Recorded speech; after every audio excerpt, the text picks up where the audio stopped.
Hey everybody! Today we're learning about limiting reactant problems, which are just like the problems that we've already done, except that there's two numbers given to you in the problem. One of them gives you the smaller correct answer and the other one gives you the bigger wrong answer. So you just need to decide which number to use. So here's an example. It says if 4.0 moles of ethanol react with 369 grams of O2, how many moles of H2O are produced? So you notice the problem asks you for a different chemical than they give you. There's actually a second chemical given here also, but I just skipped that for now. So we start off the same as the other problem, where you notice there's different chemicals, so we're going to have to use a mole ratio, so we need a balanced equation. So ethanol is C2H6O. O2 is the other reactant. When you burn carbon, you get CO2. When you burn hydrogen, you get H2O. And then we need to balance it, so we can find our mole ratio, so balance the carbons, balance the hydrogens. Oxygens are a little bit tricky in alcohol because they're in two places here.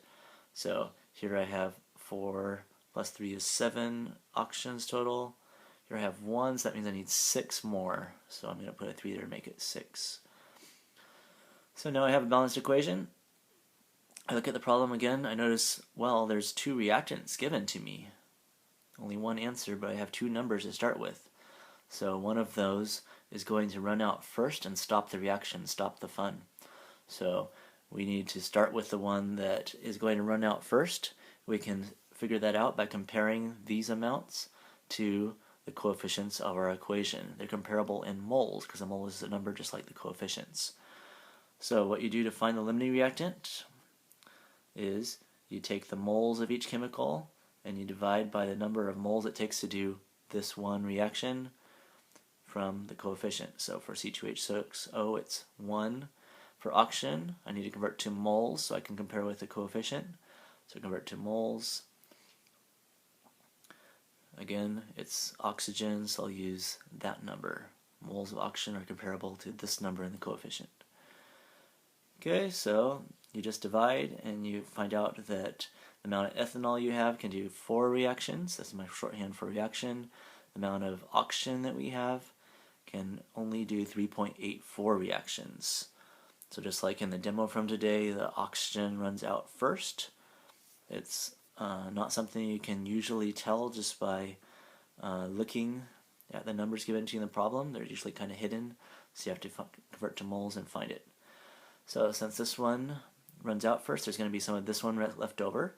So you don't do stoichiometry starting with 4 moles of ethanol, because then you're assuming that it all gets used up, and it doesn't. There's some left over. You start with the limiting reactant, and you get the smaller correct answer.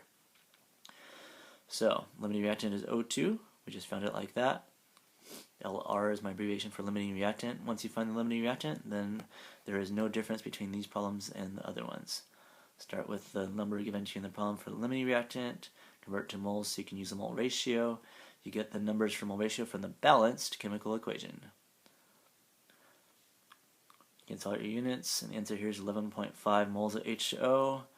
I'm stopping here when it says moles of H2O instead of converting to grams because the problem asks for moles of H2O.